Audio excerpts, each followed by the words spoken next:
교회가 무너질 수도 있겠네요. 그래도 양쪽에는 다 균형을 잡긴 했네요. 이 중간 동네가 텅텅 비어서. 예. 코로나가 전국적으로 계속 확산하고 있고, 우리 교회도 코로나 환자가 꽤 많이 생겨나고 있습니다. 수련회를 코앞에 둔 시점에서 가장 안 좋은 상황으로 보입니다.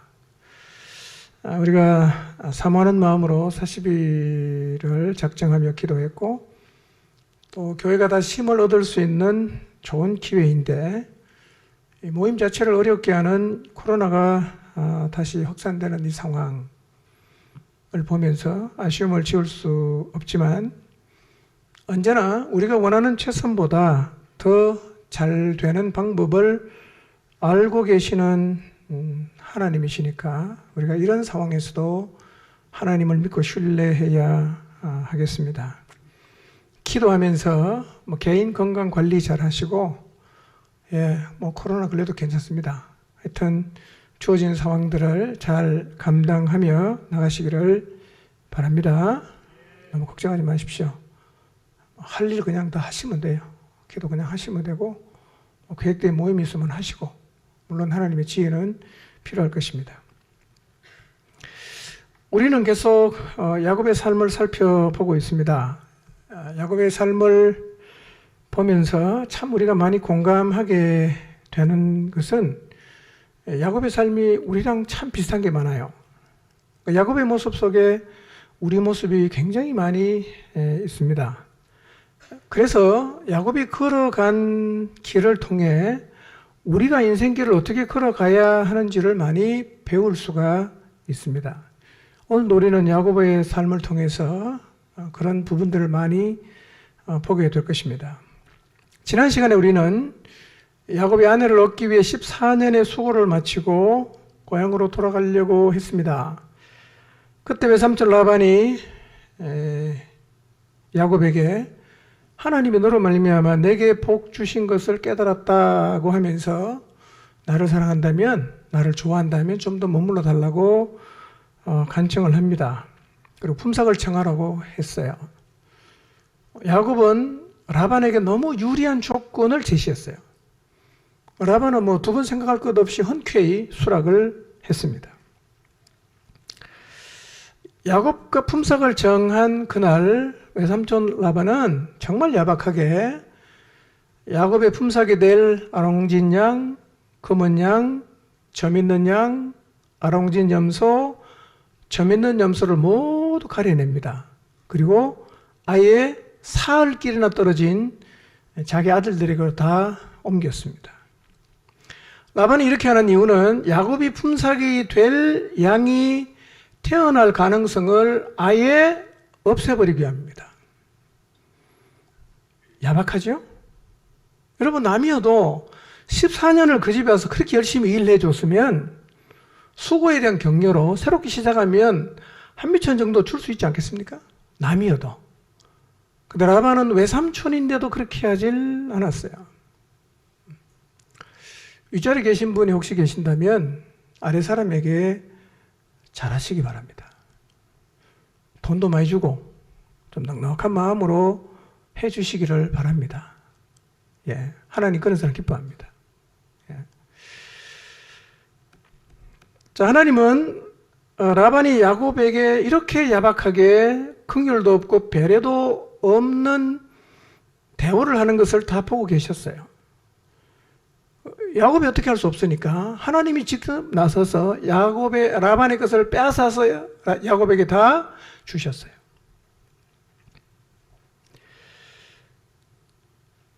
근데 야곱의 마음에는 집을 떠나서 외삼촌 집에 도착한 날부터 그의 마음속에 늘 간직하고 있었던 말씀이 두 개가 있다고 그랬죠. 기억나십니까? 첫째는 뭐죠? 너 가면 외삼촌 딸하고 결혼해야 된다.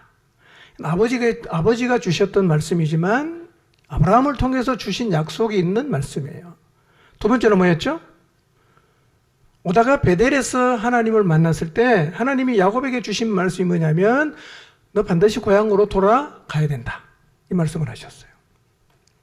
이 말씀이 야곱의 마음에 살아있어요.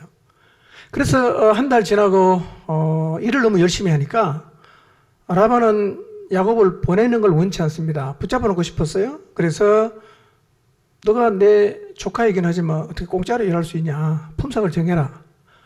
그때 야곱이 품삯을 뭘로 정합니까? 돈으로 정하지 않습니다. 라헬을 정합니다. 왜요? 아버지 말씀이 살아있거든. 외삼촌 집에 가면 제일 먼저 외삼촌 딸하고 결혼해라는 말씀이 살아있으니까 라헬을 주십시오. 제가 7년간 봉사하겠습니다. 그렇게 얘기를 했어요. 그리고 14년이 지났을 때 야곱은 삼촌에게 가서 이렇게 말합니다.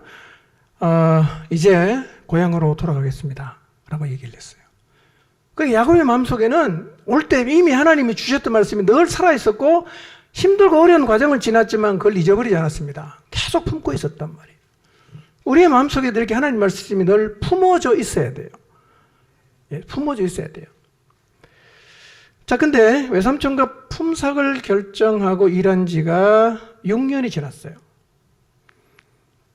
하나님은 지난 6년 동안 라반에게 있던 재산을 야곱에게로 옮겨가게 하시고 야곱은 이제 부자가 됐어요. 근데 거기 살아도 돼요. 아내 자식 다 있죠. 재산 많죠.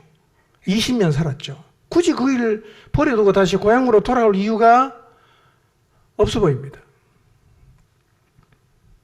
자, 그렇지만 하나님은 야곱이 바단 아람에 갈 때 주신 말씀이 뭐죠? 너 반드시 어디로 가야 된다? 고향으로 돌아가야 된다는 말씀을 주셨어요.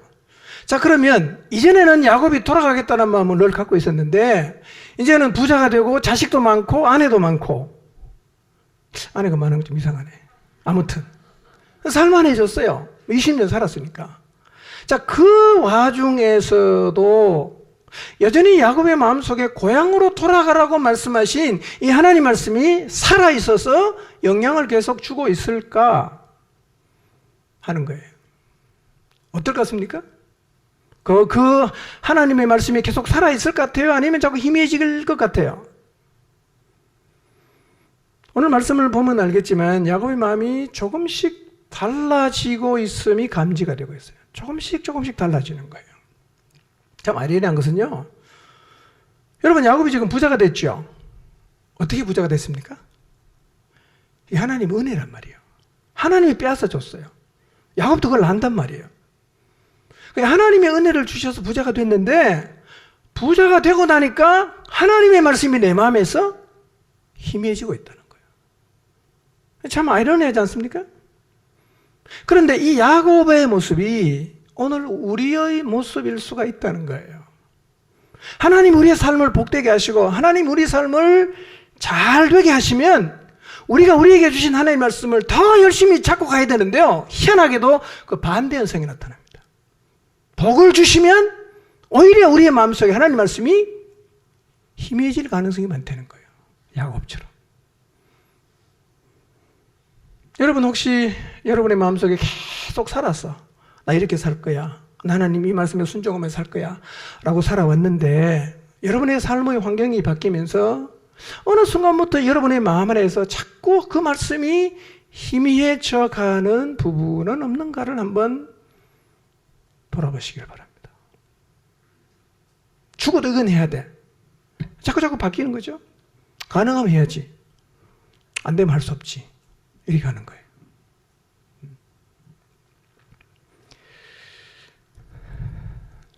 우리가 그 말씀 받았을 때 하나님 은혜가 있을 때는요. 하나님 제가 목숨 걸고 이거 하겠습니다. 라고 그렇게 약속을 하죠. 그런데 상황이 바뀌니까 이게 자꾸 뒤로 미뤄진단 말이에요. 나도 알아요. 분명히 이 말씀에 내가 순종해야 되는데 내가 이걸 미루고 있다는 걸 나도 알아요. 그러니까 순종을 해야 되는데 내가 안 하고 있으니까 양심이 좀 끓이지 않겠어요? 내게 은혜를 주신 하나님 생각하면 좀 죄송함도 있지 않겠어요?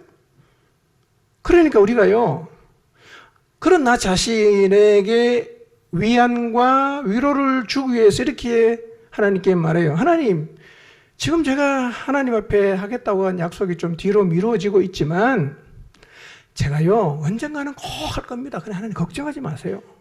이렇게 얘기한단 말이에요. 왜 그런 얘기합니까? 자기 양심이 위로를 하고 하나님에게 죄송하니까 그렇게 얘기를 하는 거예요. 지금 내 삶 가운데서 반드시 내가 순종하겠다고 하나님 앞에 다짐하고 서원을 내놓고 내 삶의 환경이 바뀌어가면서 점점 그 말씀이 희미해져 가고 있고 이미 순종이 아니라 한 발짝 뒤로 빼버린 그런 하나님 말씀이 없는가를 한번 잘 생각해 보시기를 바랍니다. 여러분, 우리가 생각해야 할 것이 있어요. 우리가 이 땅에 사는 목적이요, 잘 먹고 잘 입고 편하게 살고 부자로 살고 누리며 사는 데 있지 않다는 거예요. 그게 절대로 목적이 아닙니다. 이걸 잊지 마시길 바랍니다. 우리가 이 땅에 사는 목적이 뭐겠어요? 우리가 이 땅에 사는 목적은요, 하나님이 허락하신 일을 이루는 거예요. 이게 우리 인생의 목적이 되어야 한다는 거예요. 먹고 살기 위해 사는 일을 생업이라고 말할 수 있어요. 먹고 살기 위해 사는 일은 생업이에요. 그런데 하나님이 우리에게 부여하신 사명 혹은 목적을 위해서 하는 일을 우리는 본업이라고 말할 수 있어요. 본업이라고 말할 수 있어요. 물론 우리는 생업을 위해서 열심히 살아야 되지만 더 중요한 것은 본업이라는 사실을 잊지 말아야 합니다. 그리스도인 우리는요, 생업 때문에 본업이 밀리면 안 돼요. 생업을 위해서 본업을 놓치면 안 된다는 거예요. 그거 다 알지요? 그런데 우리가 막상 살아보니 어떻습니까? 생업 때문에 본업을 자꾸 놓치는 경우가 적지 않다는 거예요. 생업이 너무 잘 돼서 본업을 놓치는 사람이 있어요. 반대로 생업이 너무 안 되기 때문에 본업을 놓치는 사람도 있어요. 생업이 너무 잘 되는 사람은 집에 앉아 돈 샌다고 놀러 다닌다고 본업을 뒷전을 또 생업이 너무 잘 안 되는 사람은 먹고 살기 위해서 밤낮없이 일하러 다닌다고 우리에게 주어진 본업을 놓치고 있을 수가 있거든요. 그런데 우리가 기억해야 될 건 우리의 삶에 있어서 가장 중요한 것은 생업이 아니고 뭐예요? 본업이란 말이에요. 이걸 놓치면 안 돼요. 그럼 우리에게 주신 본업이 뭘까요? 하나님이 그리스도인 된 우리에게 하라고 하신 일, 그게 본업이에요. 다르게 표현하면 하나님이 내게 허락하신 일입니다. 그럼 야곱으로 치면 뭘까요? 야곱으로 치면 하란에 가서 결혼하고 다시 가나안으로 돌아왔다가 그 다음에 어디까지 가는 겁니까? 애굽에까지 가는 것이 하나님이 야곱에게 허락하신 일이었단 말이에요. 아브라함에게 주신 약속이 이삭에게 내려가고 이삭을 통해서 야곱에게 내려가고 쭉 내려가서 어디까지 갑니까? 모세, 여호수아, 그래서 가나안 땅에 들어가지 않습니까? 연결되어 있어요. 그러니까 각자가 살아가면서 자기가 달려가야 되는 구간이 있어요. 그걸 해야 된다. 그 구간을 달려가야 된다는 거예요. 그런데 여러분 보세요. 야곱에게 주어진 하나님의 일이 바다나라 갔다가 어디로 가야 돼요?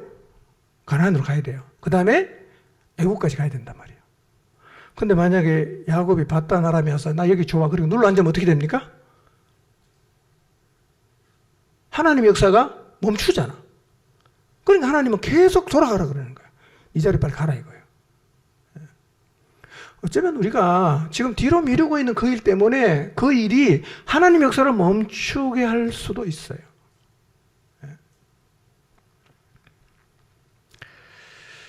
여러분, 본업을 잃어버린 인생은요, 아무리 잘 돼도 하나님 보실 때는 방황입니다.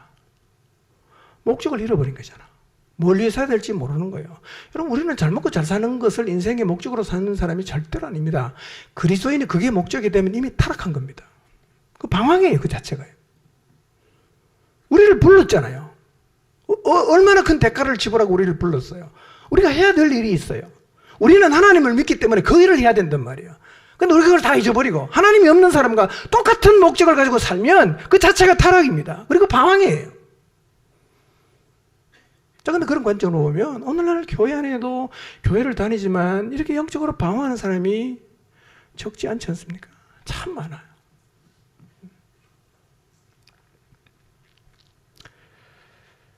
혹시 생업이 너무 잘 되기 때문에 본업을 미루고 있지는 않는가를 한번 잘 돌아보시기를 바랍니다. 공부가 너무 잘 되고 시험만 쳤다 하면 1등 장학금 받고 그러다 보니까 처음에 내가 하나님 앞에 이렇게 살기로 했는데 자꾸 공부가 잘 되니까 우리 방향이 이렇게 틀어질 수 있어요. 이 정도일 줄은 몰랐는데 사업하니까 너무 잘 되고 장사가 너무너무 잘 되는 거예요. 자꾸 그게 잘 되다 보니까 본업을 잊어먹고 그쪽으로 우리가 자꾸 치중할 수도 있겠죠? 그럴 수 있습니다. 그걸 조심해야 되는 거예요. 늘 우리 하나님 앞에서 멀리 살아야 되는가를 계속 하나님께 묻고 확인하고 내가 지금도 그 말씀을 붙잡고 있는가를 돌아보아야 하는 것입니다. 설교 좀 읽어볼까요? 시작. 다시 한번 더 읽어볼까요? 시작. 자, 야곱이 바단 아람에 올 때 바단 아람과 하란을 좀 헷갈릴 수가 있죠. 바단 아람은 어디고 하란은 어디요? 바단 아람은 쉽게 설명하면 바단 아람 도 하란 시 이렇게 하면 돼요. 바단 아람은 넓은 지역을 의미하고요. 하란은 한 도시를 얘기합니다. 그 두 개 다 써도 괜찮아. 그러니까 바단 아람은 도를 얘기하고 하란은 시를 얘기한다. 그렇게 이해하시면 되겠습니다. 자, 1절, 2절 한번 볼까요? 시작. 야곱이 라반의 아들들이 하는 말을 들은즉 야곱이 우리 아버지의 소유를 다 빼앗고 우리 아버지의 소유로 말미암아 이 모든 재물을 모았다 하는지라. 야곱이 라반의 안색을 본즉 자기에게 대하여 전과 같지 아니하더라. 지금 야곱이 14년을 산 후에 고향으로 가겠다 그랬잖아요. 그렇죠? 6년 동안 부자가 됐죠. 그리고는 조금 희미해지고 있다고 했잖아요. 그렇죠? 그 뒤에 가서 설명할게요. 자, 그러니까 하나님이 이제 어떻게 하시느냐 하면 1절을 보면 1절 보기 전에 13절을 보겠습니다. 13절을 먼저 보고 하겠습니다. 13절 시작. 나는 베델의 하나님이라. 내가 거기서 기둥에 기름을 붓고 거기서 내게 서원하였으니 지금 일어나 이곳을 떠나서 내 출생지로 돌아가라 하셨느니라. 네, 여기 이제 31장 13절인데요. 요거는 바울이 죄송합니다. 야곱이 자기 아내에게 내가 고향으로 왜 돌아가야 되는지를 설명하면서 하는 얘기예요. 설명하면서 하는 얘기가 뭐냐면 꿈에서 하나님이 내게 나타나셔서 출생지로 돌아가라고 하셨다라고 얘기를 했어요. 자, 그러면 이 13절은요 31장 1절 이전이에요. 이해가 되십니까? 그 전에 꿈꾼 얘기를 지금 하는 거예요. 그러니까 이미 하나님은 야곱에게 나타나서 너 빨리 고향으로 가라고 말씀을 하셨어요. 근데 야곱은 지금 몇 년째 거기서 계속 품삯을 일하고 있죠? 6년째 일하고 있어요. 여러분, 야곱이 라반의 집에서 꼭 6년 동안 품삯을 일해야 하는 것은 아니에요. 1년 하다 갈 수도 있고 2년 하다 가도 돼요. 근데 야곱이 지금 안 가고 있는 거예요. 그런데 31장 1절이 시작되기 이전에 하나님이 야곱에게 나타나셔서 꿈에 가라고 이미 말씀을 하셨어요. 근데 갑니까 안 갑니까? 안 가고 있는 거예요. 그러니까 야곱이 이제 부자가 되고 뭐 다 갖추어지니까 굳이 내가 고향으로 돌아갈 필요가 있는가? 그걸 자꾸 이제 뒤로 미룬단 말이에요. 근데 하나님은 어떻게 합니까? 야곱을 고향으로 보내려고 하는 거죠. 근데 야곱은 자꾸 민거적거리잖아요. 그래서 하나님이 1절, 2절, 3절을 다시 야곱에게 경험하게 하는 거예요. 자, 1절이 뭐죠? 라반의 아들들이 야곱에게 이렇게 말해요. 야곱이 우리 아버지의 소유를 다 빼앗았다. 야곱 저 부자 된 것은 우리 아버지 거 훔쳐서 부자 된 거야. 이렇게 계속 말하고 다니는 거예요. 뭐 라반의 아들로서는 그렇게 말할 수도 있겠다고 생각할 수 있지만 이 말은 틀린 말이거든요. 왜냐하면 야곱이 부자가 된 것은 우선은 본인이 정말 열심히 일했어요. 두 번째는 뭐죠? 하나님이 축복하신 결과였어요. 근데 이 라반의 아들들은 뭐라고 말합니까? 훔쳐갔다 이렇게 말하고 빼앗아갔다 이렇게 표현을 한단 말이에요. 근데 세상이 이런 곳이에요. 세상은 늘 자기 관점에서 말을 합니다. 자기 관점에 빠진 사람하고 대화를 해보면 대화가 안 돼요. 왜냐하면 자기 관점만 계속 얘기하니까 다른 사람은 얘기는 듣지를 않아요. 아무리 대화해도 평행선입니다. 바뀌질 않아요. 사람들은 늘 자기 관점에서 과장되고 틀리게 말을 하면서도 늘 자기가 옳다고 생각을 해요. 근데 교회 밖에만 있는 게 아니라 교회 안에도 이런 사람이 있단 말이에요. 근데 자기 관점을 가지고 틀린 말을 하는 사람은 자기가 틀린 말을 한다고 인정을 잘 안 해요. 끝까지 자기가 옳다고 주장하고 다른 사람이 다 틀렸다고 말을 합니다. 여러분, 대화를 할 때요, 어떤 사물을 볼 때 내 관점만 보지 마시고 다른 사람의 관점으로도 보려고 노력을 하시기를 바랍니다. 내게 옳다고 강하게 주장하는 사람은 대개 그 사람이 틀린 사람이에요. 왜냐하면 내게 옳다고 주장하는 사람은 누구랑 얘기해도 다 숨막히는 거예요. 자기랑 대화가 안 되는 거예요.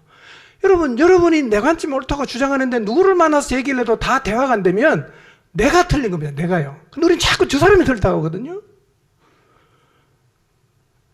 이 자기 관점에 딱 꽂힌 사람은요, 더불어 살기 굉장히 힘들어요. 왜냐하면 대화가 안 되기 때문에. 세상이 그런 곳입니다, 여러분. 근데 우리는 좀 달라야 되지 않겠어요? 2절을 보면요, 라반의 안색도 전과 같지 않았어요. 이제 야곱이 부자가 되니까 라반의 태도가 예전 같질 않아요. 야곱의 입장에서는 이런 생각을 할 수 있어요. 야, 내가 14년 동안 죽을 고생했는데 완전히 그때는 빈털터리죠. 이제 겨우 몇 년 동안 내 재산 좀 모으고 있는데 왜 또 이렇게 불편한 일이 생기는가? 야곱은 충분히 그렇게 생각할 수 있어요. 왜 하나님은 14년 고생하고 이제 조금 재산 모으려고 하는데 또 이렇게 불편한 관계를 내게 주시는가? 라는 생각을 할 수 있어요. 왜 이렇게 하십니까, 하나님이요? 돌아가라고 말씀하시는 거예요.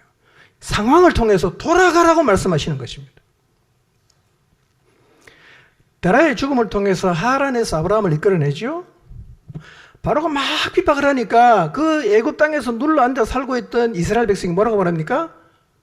출애굽하자. 우리를 구출해 달라고 막 호소하지 않습니까? 그렇게 해서 나온다 이 말이에요.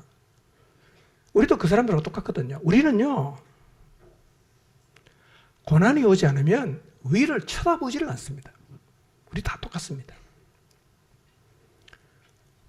죽을 만큼 힘들어야 비로소 위를 쳐다보거든요. 그러니까 어느 순간 편해지니까 야곱이 위를 안 쳐다보고 자꾸 뒤로 미루지 않습니까? 그래 하나님이 그에게 힘든 상황을 주시는데 이건 어떤 의미입니까? 위를 쳐다봐라, 그런 의미거든요. 고난이 우리에게 주시는 메시지가 있어요. 어려움이 우리에게 주는 메시지가 있습니다. 혹시 지금 여러분의 삶이 어렵고 고난이 찾아오고 있습니까? 그 고난 가운데서 하나님의 음성을 들으셔야 합니다. 그 고난 속에서 내가 지금 혹시 이거 때문에 하나님이 나한테 계속 말씀하시나? 찾으셔야 돼요. 찾으셔야 돼요. 이미 하나님 내게 주신 말씀, 이전에는 내 마음속에 살아있었고 내가 이 말씀대로 살겠다고 다짐하고 결단하고 그렇게 가다가 어느 순간 상황이 바뀌면서 그게 점점 희미해지고 자꾸만 뒤로 미루고 있는 영역이 없는지를 돌아봐야 돼요. 하나님은 그거 기억하라고 우리에게 그런 상황을 허락하실 수가 있어요. 그러니까 여러분, 힘들고 고난이 온다, 그냥 힘들다, 어렵다 이것만 생각하지 마시고 위를 쳐다보고 하나님이 뭘 말씀하시는가를 귀를 열고 들어야 합니다. 3절 볼까요? 시작. 여호와께서 야곱에게 이르시되 내 조상의 땅 내 족속에게로 돌아가라. 내가 너와 함께 있으리라 하신지라. 예. 13절에 보니까 이전에 꿈에 나타나서 한번 말씀하셨죠. 그렇죠? 지금 3절에 보니까 또 말씀하시는 거예요. 그러니까 1절, 2절을 경험하고 나서 3절 말씀을 들으면 이전보다는 좀 더 잘 들리겠죠? 잘 들리겠죠? 고난이 우리에게 주는 유익이에요. 하나님 말씀이 들린다는 거예요. 이게 축복이에요. 여러분 좀 힘들어도 괜찮아요. 고난 당해도 괜찮고 돈 좀 잃어도 괜찮습니다. 하나님의 음성을 들을 수 있다면, 하나님 말씀이 우리 가슴 속에 다시 살아날 수 있다면 축복입니다, 여러분. 축복이에요. 근데 3절을 잘 보시면 내 조상의 땅 내 족속에게로 돌아가라. 요것만 하고 끝낸 게 아니에요. 그 다음 말이 굉장히 중요한 거예요. 뭐라고 말씀하십니까? 내가 너와 함께 있겠다. 예. 여러분 20년 전 이 베델에서 하란으로 올 때 하나님이 똑같은 약속을 주세요. 자, 28장 15절 한번 볼까요? 시작. 내가 너와 함께 있어 내가 어디로 가든지 너를 지키며 너를 이끌어 이 땅으로 돌아오게 할지라. 내가 내게 허락한 것을 다 이루기까지 너를 떠나지 아니하리라 하신지라. 자, 20년 전 베델에서 하란으로 갈 때도 하나님이 주신 약속이 뭡니까? 내가 너와 함께 있겠다. 네가 어디로 가든지 내가 너를 지켜주겠다. 그리고 내가 너를 이끌어 이 땅으로 다시 돌아오게 하겠다. 내가 너에게 하라고 준 그 허락한 일을 다 이루기까지는 내가 너를 떠나지 않겠다는 약속을 하나님이 이미 베델에서 주셨어요. 함께 하겠다. 근데 여러분, 하나님이 야곱에게 고향으로 돌아가라고 지금 말씀하시는데요. 야곱이 고향으로 돌아간다면 걱정되는 게 뭐가 있을까요? 한번 생각해 보세요. 자, 다 이제 정리하고 내 고향으로 간다 라고 마음을 먹었어요? 그럼 어떤 걱정이, 어떤 두려움이 있을 수 있습니까? 생각해 보세요. 크게 두 가지.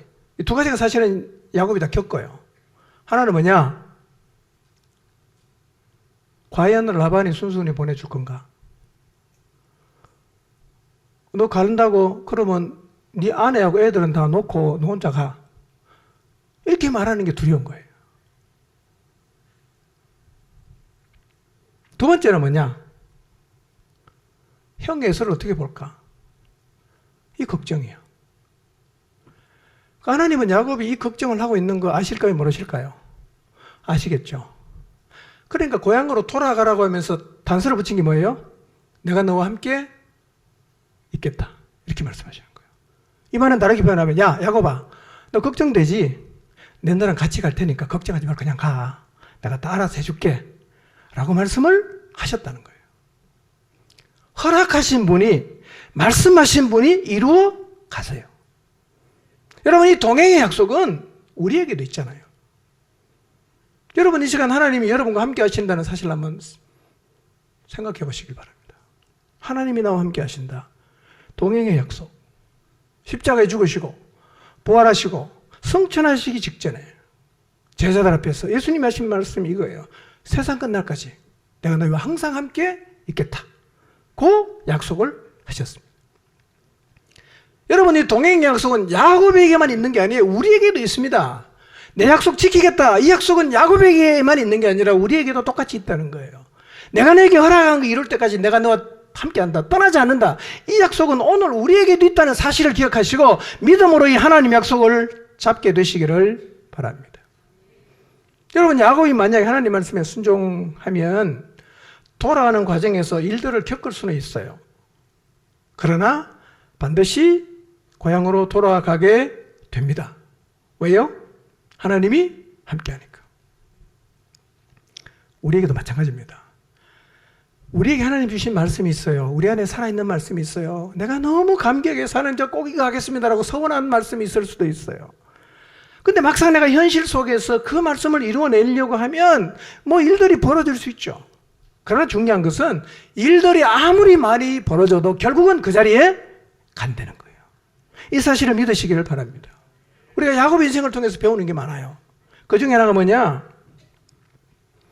하나님이 우리 인생을 인도한다는 건요, 문제가 하나도 없고 너무나 평탄한 것을 의미하지 않는다는 거예요. 여러분, 하나님 여러분에게 내가 너와 함께 하겠다, 내가 너 인생 인도하겠다라고 약속을 하셨다면 이제 내 인생에는 좁은 길이 아니라 고속도로가 확 뚫렸다, 그런 의미가 아니라는 거예요. 여러분, 베델에서 출발할 때 내가 너와 함께 하겠다 약속했잖아요. 너 지켜주겠다 약속했잖아요.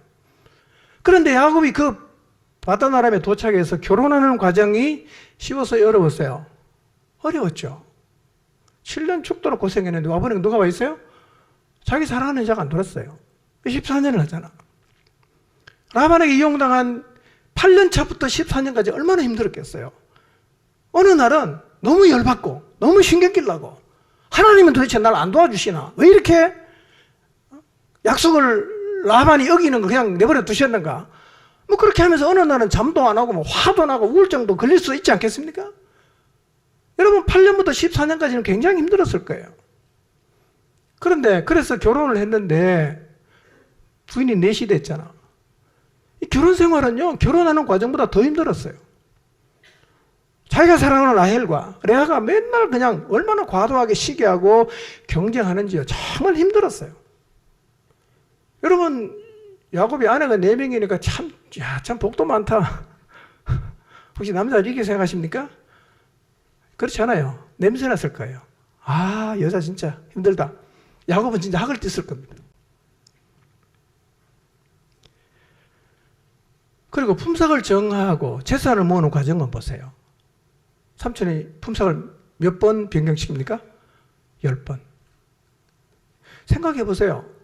야곱이 술을 많이 썼잖아. 그럼 예를 들어서 얼룩진 양이 네 거다. 그래서 얼룩진 양을 하려고 다 포커스를 맞춰놨어요. 오늘 어떻게 뭐냐? 자, 아롱진 게 네 거야. 그럼 어떻게 합니까? 또 바꿔야 되잖아. 몇 번은 바꿀 수 있지만 10번 바꾸면 나중에 어떤 마음이 들겠어요? 아니 모르겠다. 그런 마음이 안 들겠습니까? 그러니 야곱의 인생을 보면 참 평탄하지 않았단 말이에요.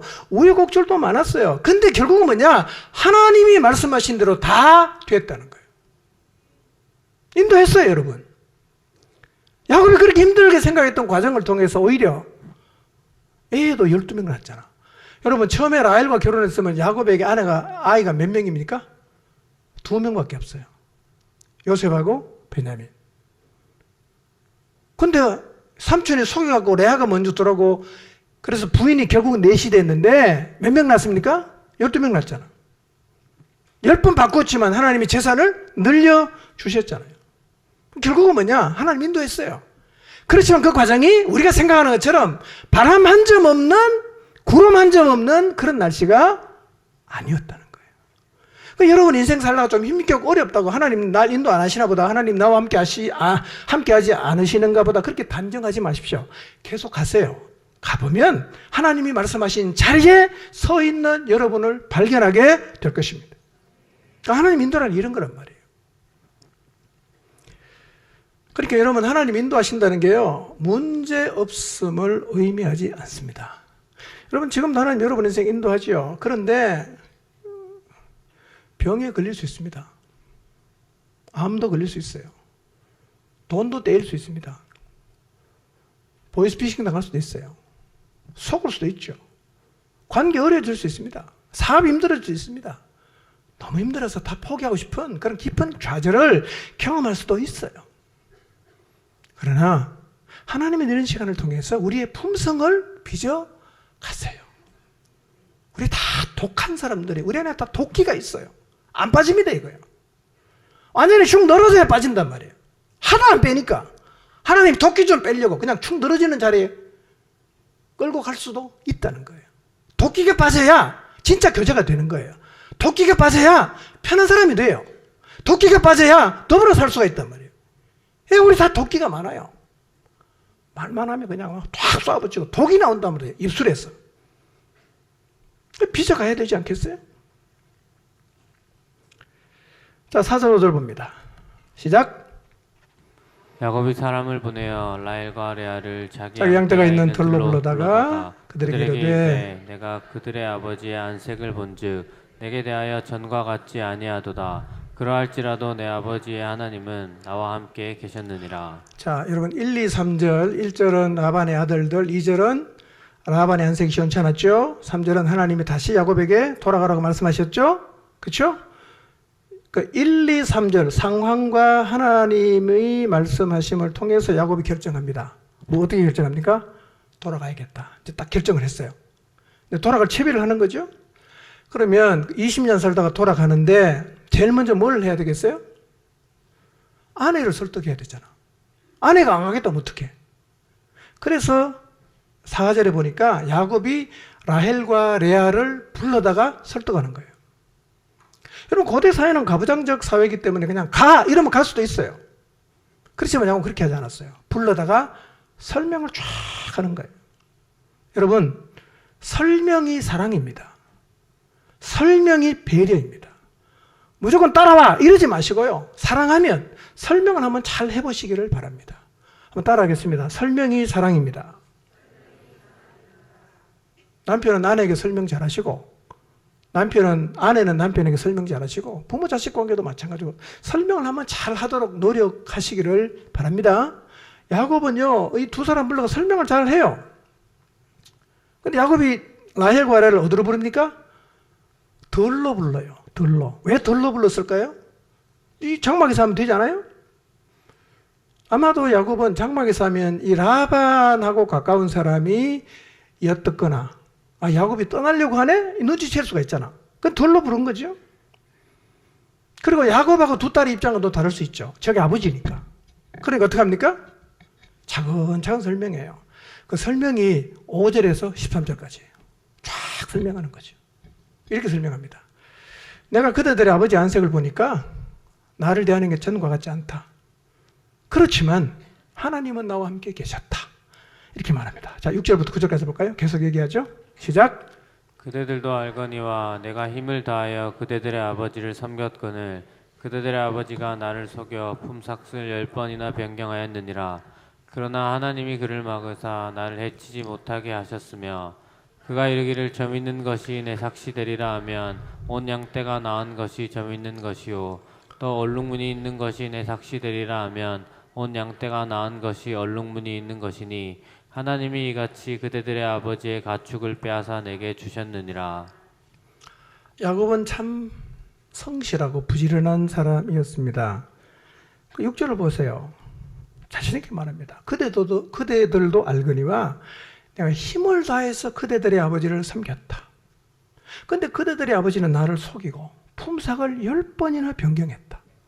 그렇지만 하나님이 그를 막아서 나를 해치지 못하게 했다. 그렇게 계속 말하죠. 라반이 점 있는 것이 내 삭시 되리라고 하면 온 양떼가 낳은 게 전부 점 있는 거야. 얼룩무늬 있는 것이 네 삭시다. 또 바꿨어요. 그러면 온 양떼가 낳은 새끼는 전부 얼룩무늬 있는 거예요. 하나님 이런 방법으로 너네 아버지 라반의 것을 내게 빼앗아 주셨다라고 두 아내에게 설명하고 있습니다. 여러분 이것은 마치 뭐가 같으냐면 하나님이 요나를 위해서 뭐를 지정하십니까?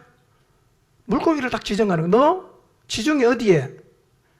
지금 배 앞에 가면 뭐 물고기 하나님 통했겠죠. 그 가면 사람들이 요나를 던질 텐데 너 죽기 전에 빨리 삼켜. 이렇게 큰 물고기에게 지시를 했단 말이에요. 그리고 어떻게 합니까? 물고기가 막 헤엄쳐갖고 정확하게 던지는 시점에 닦아서 삼켰잖아요. 그뿐만 아니잖아. 박농굴도 지정하잖아. 그 다음에 벌레도 지정하잖아. 동풍도 지정하잖아. 하나님이 그런 분이라는 거예요. 그런 하나님이 점 있는 게 네 양이라고 하면 점 있는 수컷이 전부 암양이랑 교배를 하는 거예요. 야 이번에 얼룩무늬가 네 거다. 그럼 얼룩무늬 있는 양이 전부 암염소나 암양에 가서 교배를 한단 말이에요. 그래 새끼는 뭡니까? 전부 얼룩무늬 있는 거 새끼 있는 거예요. 누가 그렇게 하신 거예요? 하나님이 하셨다. 그 얘기를 야곱이 간증처럼 하는 거예요 지금. 여러분 하나님은 원하시면 모든 것을 하십니다. 아멘입니까? 예, 동물도 풀도 바람도 다 지정해서 명령하실 수 있는 분이 바로 하나님이세요. 자 10절 12절을 봅니다. 시작. 그 양떼가 새끼 뵐 때 내가 꿈에 눈을 들어보니 양떼를 탄 수량은 다 얼룩무늬 있는 것과 점 있는 것과 아롱진 것이었더라. 꿈에 하나님의 사자가 내게 말씀하시기를 야곱아 하기로 내가 대답하기를 여기 있나이다 하매 이르시되 내 눈을 들어보라 양떼를 탄 수량은 다 얼룩무늬 있는 것 점 있는 것과 아롱진 것이니라. 라반이 내게 행한 모든 것을 내가 보았노라. 네. 지금은 이제 뭘 하느냐면요. 야곱이 자기가 꾼 꿈을 설명을 해요. 근데 여러분 앞에 설명했으니까 12절을 보면 이르시되 내 눈을 들어보라 양떼를 탄 수량은 다 얼룩무늬 있는 것 이렇게 표현했죠. 양떼를 탄 수량 이게 그냥 읽으면 무슨 말인지 몰라요. 표준세번역은 이렇게 번역했어요. 암컷과 교미하는 수량 그런 말이에요. 그러니까 얼룩무늬 있는 게 네 삭시라고 하면 얼룩무늬 있는 수컷이 암컷하고 교미를 한단 말이에요. 점 있는 것이 네 삭이라고 하면 점 있는 수장이 와서 암컷하고 교미를 해요.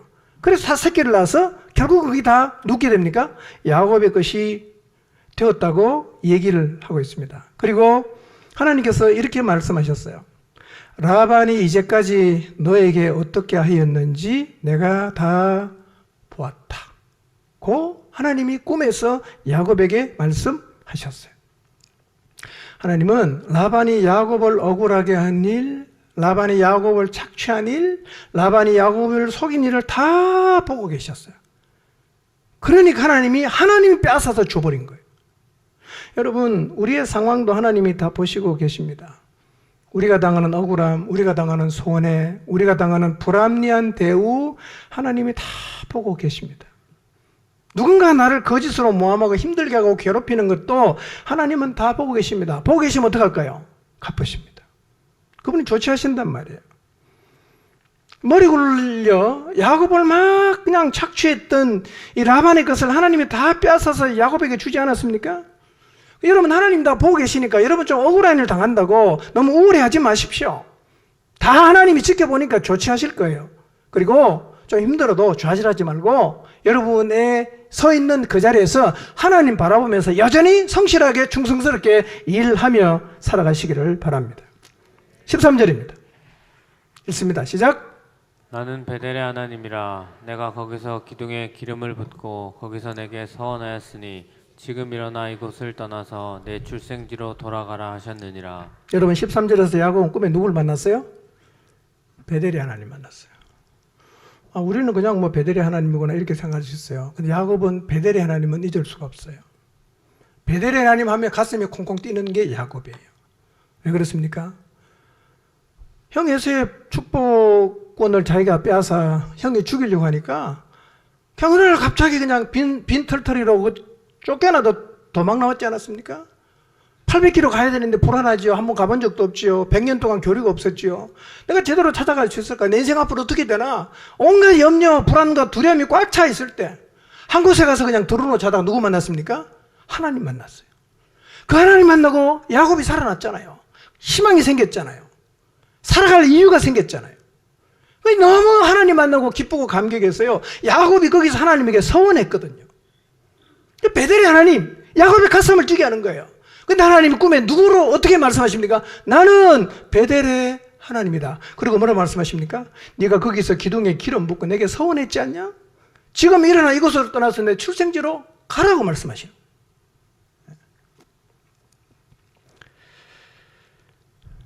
여러분, 하나님은 야곱에게만 거듭거듭 말씀하는 게 아니라 우리 모두에게도 하나님은 거듭거듭 말씀을 하십니다.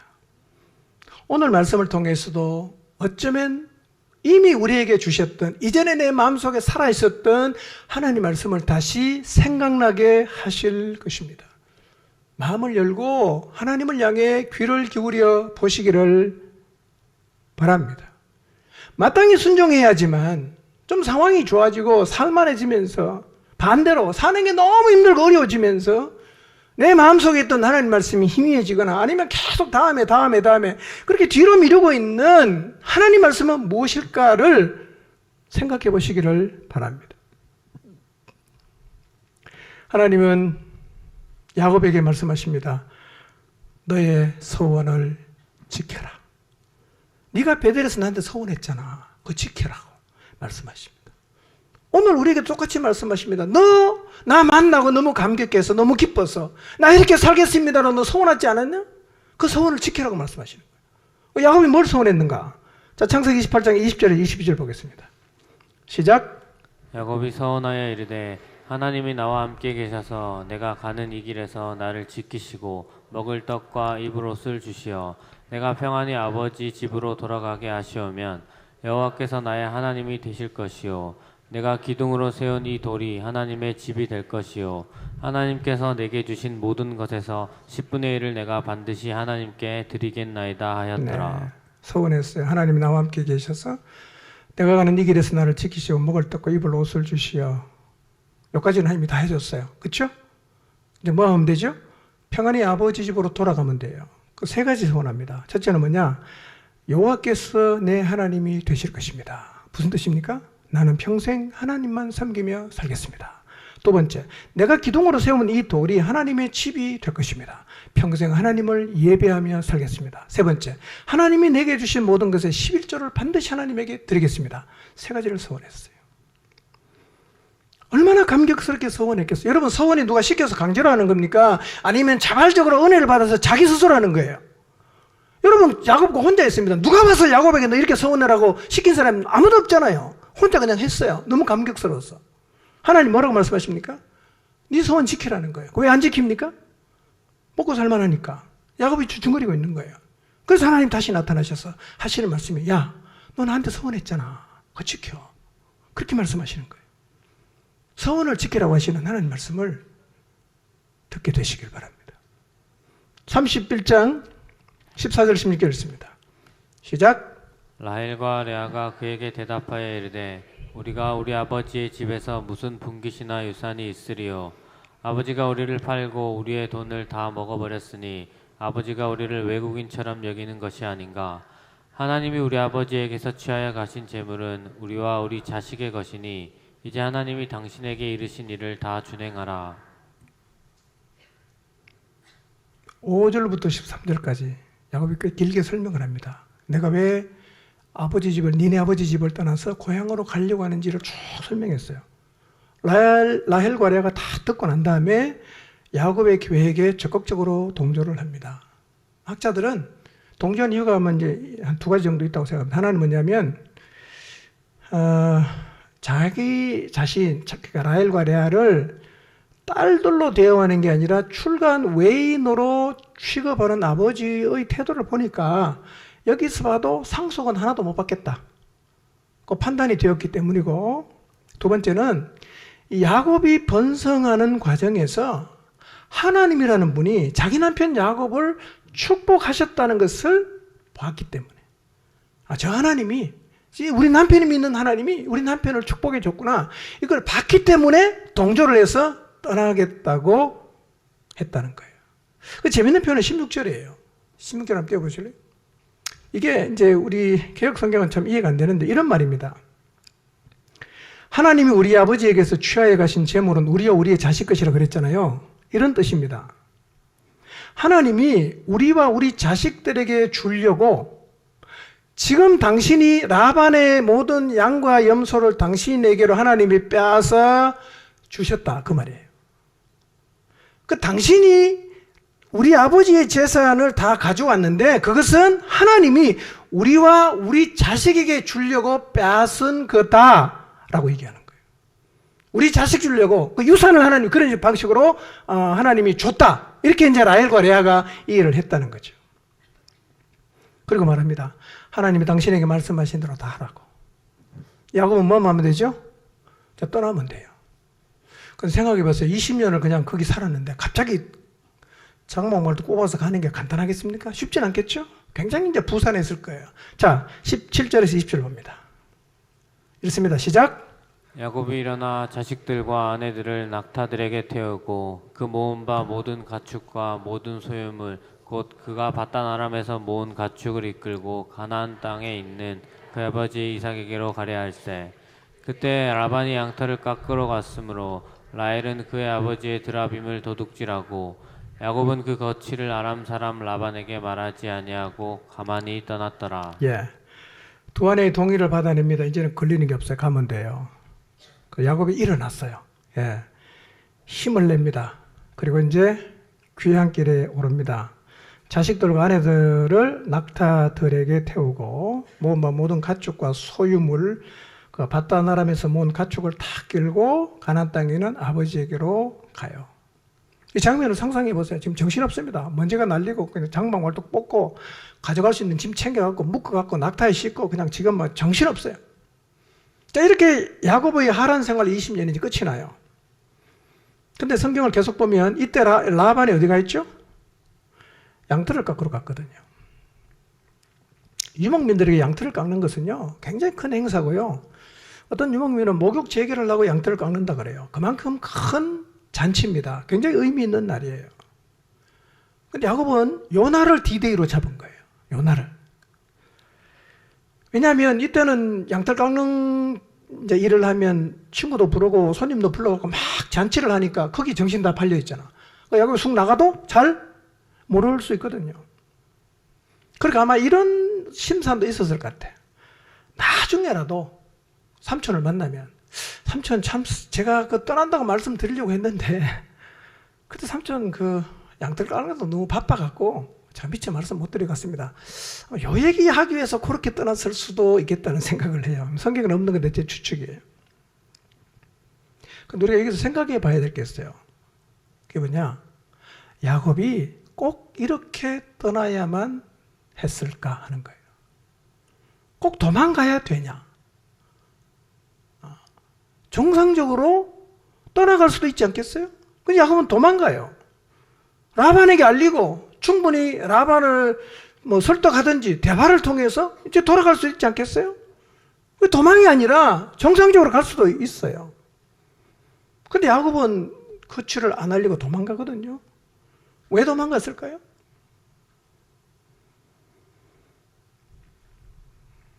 아마도 야곱의 염려는 라반이 자기를 보내지 않을까봐, 못 가게 붙잡을까봐. 아이고 뭘 가냐고, 내가 더 잘해줄 테니까 좀 더 있자고. 굉장히 교활하니까 어떤 형태로도 야곱을 붙잡으려 하지 않겠어요?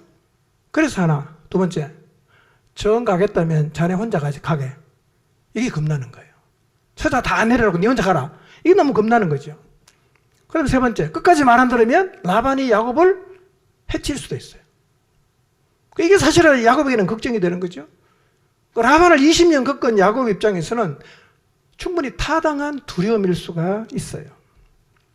그런데 반대편으로 보면 야곱에게는 베델의 하나님이 약속하신 게 있잖아요. 최근까지 자기를 보호하시고 라반의 재산을 하나님이 특별한 방법으로 빼앗아서 자기에게다 준 것도 경험했잖아요. 결국은 그럼에도 불구하고 라반이 두려워서 도망을 간 것은 하나님을 향한 믿음의 부족을 드러낸다고 볼 수밖에 없어요. 믿음이 없는 거죠. 여러분, 하나님의 손길을 경험하면서도 하나님을 온전히 믿지 못하는 야곱의 모습은 영락없이 우리 모습이에요. 우리 똑같습니다. 동행의 약속 믿지 않습니까? 하나님이 지켜준다는 약속 믿지 않습니까? 얼마나 걱정합니까? 얼마나 염려합니까? 얼마나 두려워합니까? 얼마나 불안해합니까? 안 되면 한숨 푹푹 쉬죠. 믿는다며요. 여러분, 야곱을 욕할 게 아니라 우리가 야곱과 똑같다니까요. 다 우리는 입만 열면 믿음 좋다고 말하지만 가만히 들여다보면 믿음이 하나도 없는 거예요. 여러분, 교회 오래 나온 사람 조심해야 됩니다. 교회 오래 나오면 이런 생각이 있어요. 나는 이미 믿음이 있다고 딱 단정적으로 생각합니다. 믿음이라는 것은 이게 현재형이지 과거형이 아닙니다, 여러분. 물론 예수님 믿는 것은 과거일 수 있지만 우리의 믿음은 현재형이란 말이에요. 근데 이미 있다고 생각을 하니까 실제로는 믿음이 없는데도 자기가 믿음이 있다고 자꾸 주장을 하니까 말은 믿음인데 행동은 하나도 없단 말이에요. 이런 사람이 제가 볼 때 교회에 참 많습니다, 여러분. 안타까운 일이에요. 믿음은 날마다 주님 앞에 나가야 되는 겁니다. 날마다 새로워지지 않으면 우리는 믿음의 껍데기만 들고 산단 말이에요. 입만 열면 믿음 좋다 그래요. 뭐가 믿음이냐 말이에요. 사는 거 보니까 안 살아요. 야곱처럼 행동한다는 거예요.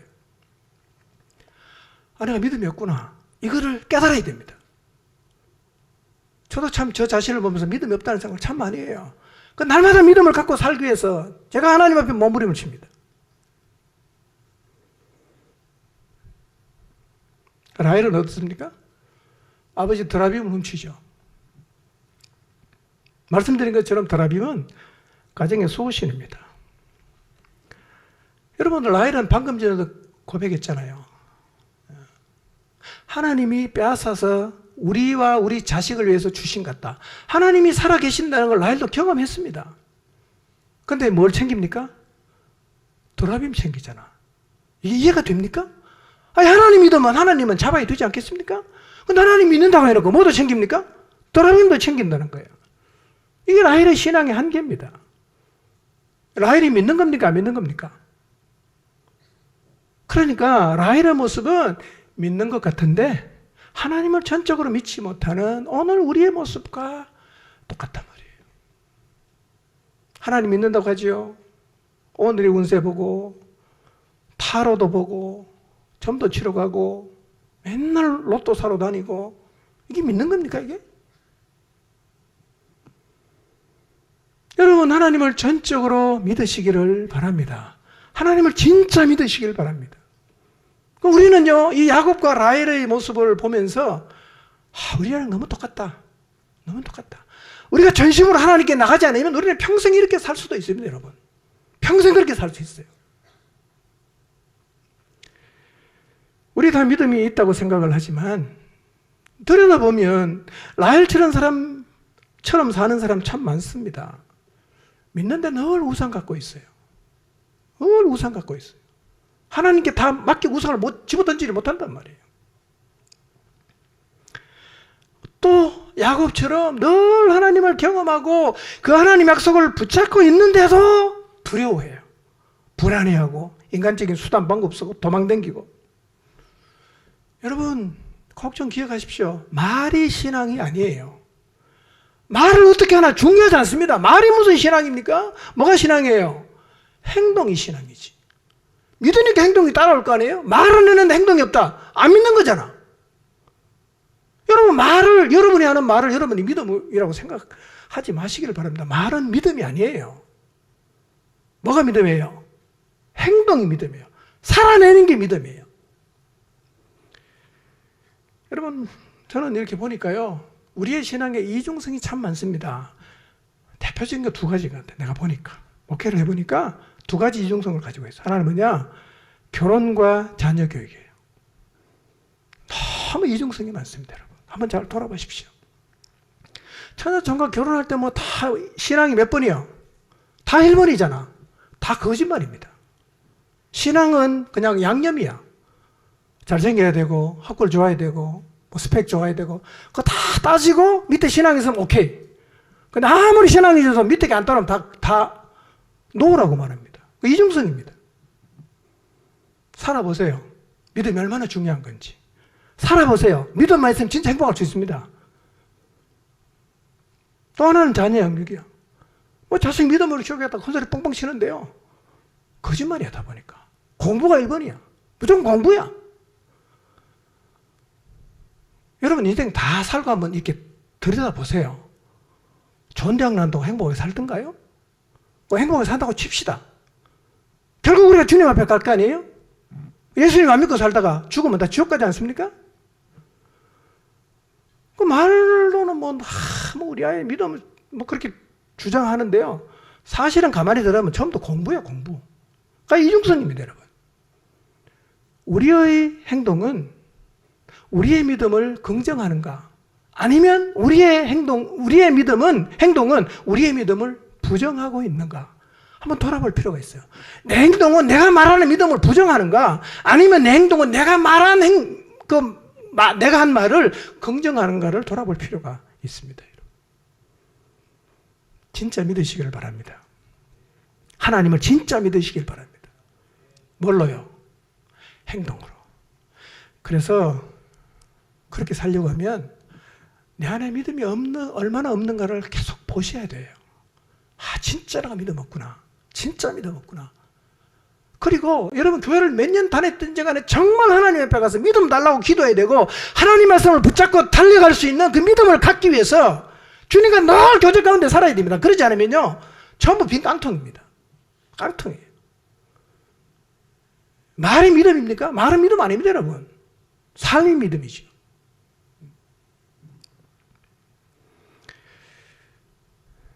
야곱과 라헬 우리랑 비슷합니다. 잘하는 건 아니에요. 우리 그렇게 살면 안 돼요. 하나님이 내게 하신 모든 말씀에 순종하는 믿음의 사람들이 되시기를 축복합니다. 기도하겠습니다.